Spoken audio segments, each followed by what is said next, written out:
And today is February 14th, and we're going to be reading Leviticus chapter 10 through 12. Leviticus 10. Are you ready? Yes. Yes? Happy Valentine's. Yes, we are. Happy Valentine's. Valentine's Day? You have your roses? Over there? You have your rose and you have your flower. You have your balloon. It's like the Bible. Oh, yes. It's all about the Bible. All right. We'll get busy. Daddy's reading? Mommy. Yes. What about you? So we have 10, 11, and 12. All right. Well, let's get over there. 3 chapters.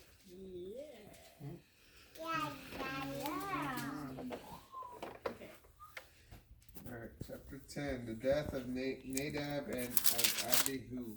Now Nadab and Abihu, the sons of Aaron, each took his censer and put fire in it and put incense on it and offered strange fire before the Lord, which he did not command them to do. Then the fire came out from the Lord and devoured them, and they died before the Lord. Then Moses said to Aaron, "This is what the Lord spoke, saying, I will be sanctified by those who come near me, and before all the people I will be glorified." And Aaron held his peace. Moses called Mishael and Elzaphan, the sons of Uziel, the uncle of Aaron, and said to them, "Come near and carry your brothers from before the sanctuary out of the camp." So they went near and carried them in their tunics out of the camp, as Moses had said.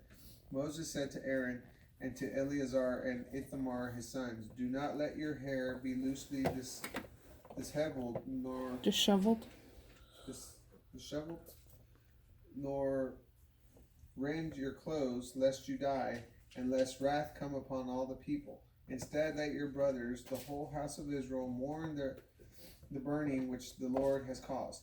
You shall not go out from the entrance of the tent of meeting, lest you die, for the anointing oil of the Lord is upon you." And they did according to the word of Moses. The Lord spoke to Aaron, saying, "Do not drink wine nor strong drink, you or your sons with you, when you go into the tent of meeting, lest you die. It shall be a perpetual statute throughout your generations, so that you may differentiate between what is holy and common, and between what is unclean and clean. And so you may teach your children of Israel all the statutes that the Lord has spoken to them by the hand of Moses."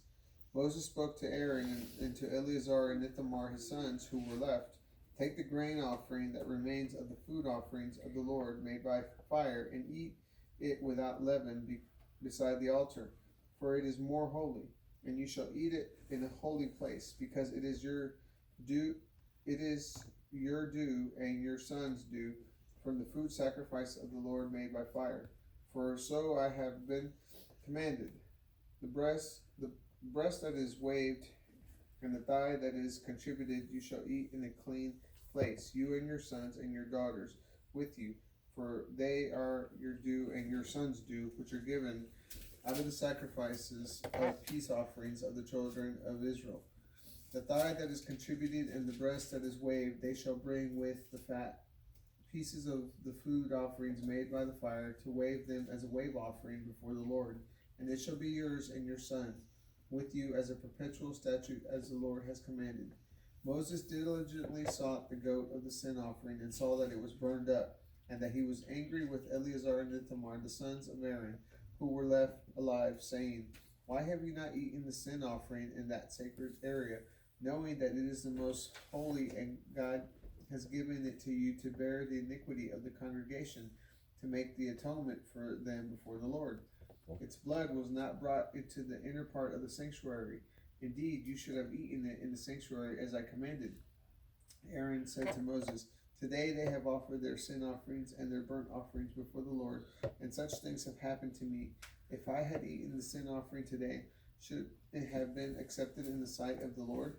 And when Moses heard that, he approved clean and unclean foods. The Lord spoke to Moses and Aaron, saying to them, Speak to the children of Israel, saying, These are the living things which you shall eat among all the animals that are on the earth. Whatever animal has a parted hoof, that is split hoofed, and chews the cud among the animals, that one you shall eat. Nevertheless, these you shall not eat: of those that chew the cud, or of those that have a divided hoof. The camel, because it chews the cud, but does not have a divided hoof, is unclean to you. The rock badger, because it chews the cud, but does not have a divided hoof, it's unclean to you. The hare, because it chews the cud and does not have a divided hoof, it's unclean to you. The pig, though it does have a divided hoof, that is split hoofed, yet it does not chew the cud, is unclean to you. You shall not eat of their flesh, and their carcass you must not touch. They are unclean to you. These you shall eat of all that are in the waters, whatever has fins and scales in the waters, in the seas and in the rivers, these you shall eat. All that do not have fins and scales in the seas and in the rivers, from all that move in the waters, and from any living thing that is in the waters, they are detestable to you. They shall be detestable to you.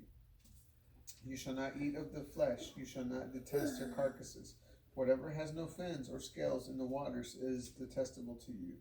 These you shall detest among the birds. They shall not be eaten. They are detestable. The griffin, vulture, the bearded vulture, the black vulture, the kite, the buzzard of any kind, the raven of any kind, and the eagle owl, the short-eared and the long-eared owls, and the hawk of any kind, and the little owl, the cormorant, and the screech owl, and the white owl, the scops owl, and the osprey, and the stork, and the herod Osprey.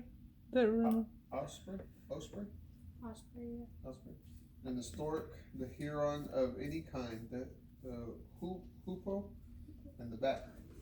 All flying insects that walk, moving on all fours, shall be detestable to you. Yet these you may eat of every flying insect that creeps on all fours, those that have joined legs above their feet with which to hop on the ground. Even of these you may eat: the locust of any kind, the bald locust of any kind, the cricket of any kind, the grasshopper of any kind. But all other flying insects that have 4 feet shall be detestable to you, and by these you shall be unclean. Whoever touches the carcass of these shall be unclean until the evening.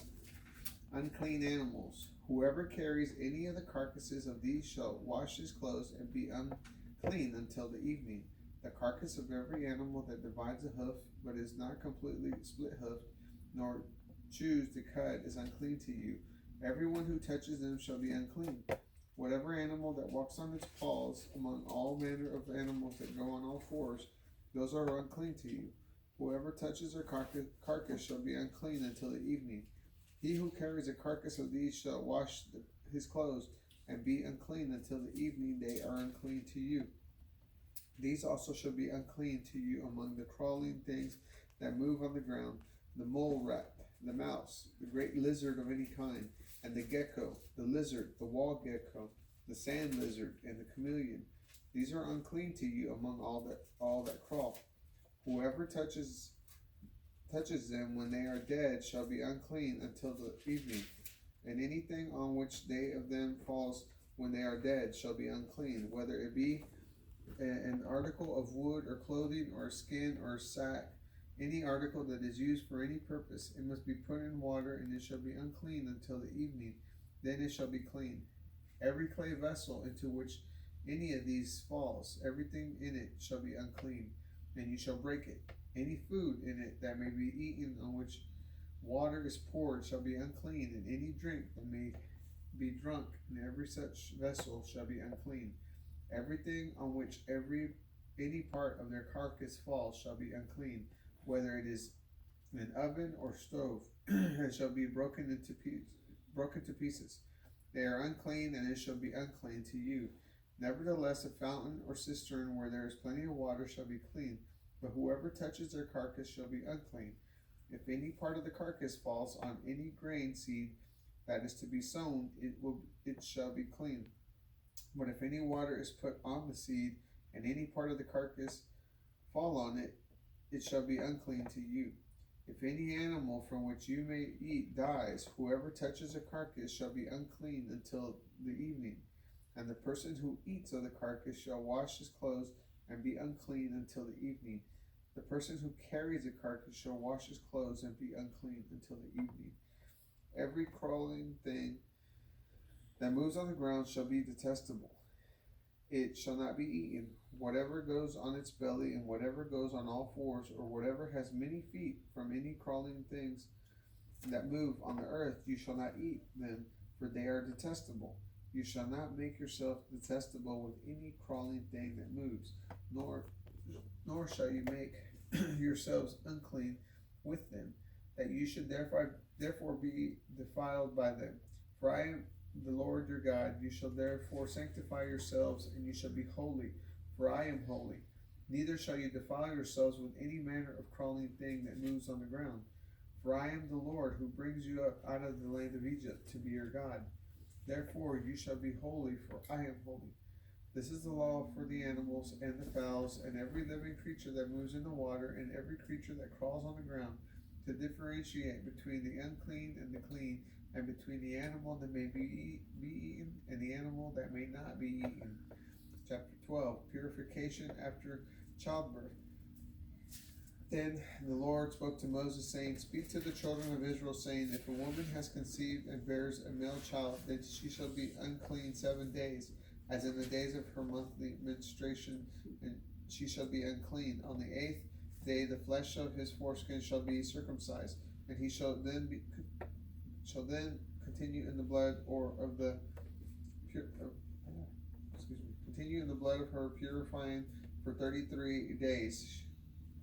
She shall not touch anything holy, nor come into the sanctuary until the days of her purifying are fulfilled. But if she gives birth to a female child, then she shall be unclean for 2 weeks, as in her monthly menstruation, and she shall continue in the blood of her purifying for 66 days. When the days of her purifying are fulfilled, whether for a son or for a daughter, she shall bring a year-old lamb for burnt offering, and a young pigeon or a turtle dove for a sin offering to the priest at the entrance of the tent of meeting, who shall offer it before the Lord and make atonement for her. Then she shall be cleansed from the issue of her blood. This is the law for the woman who has given birth to a male or female child. If she cannot afford a lamb, then she can bring 2 turtle doves or 2 pigeons, one for the burnt offering and the other for her sin offering. And the priest shall make atonement for her, and she shall be clean. That is Leviticus 10 to 12. Hang on, wait, before you say bye. So the osprey is not an animal you can eat. Wow. Now, that's your favorite animal, right? No. It was. Why? It was. Why? Why? An osprey can fly above the water, and it can actually if you've actually been above the water, the water gives out a glare in the sun. The ospreys have the power where they can see through the water, and they can see the animals. They can see through the glare, and that helps them catch fish. Okay, so they said the vultures, the hawks, the owls. Okay, the osprey. What do they all have in common? They're all crawling. No. The hawk, the owl, the osprey. I think about their feet or something. No, wait. They're all unclean. I know they're all unclean, but why? These are all... What type of... These are all... Predators? They're predators, aren't they? Well, chameleon's not really. Well, no, the chameleon, though, that's in a different area. It was with the gecko and the... A chameleon is a predator. It is a predator, but it's not... Those are in a different category. But what we're looking at are all of the predators of the birds. The hawk and the eagle, that one eagle. And Yeah, because an osprey is a hunter, so... They're all hunters. Okay. That's a good way to put it. All right. Bye. Have a good day.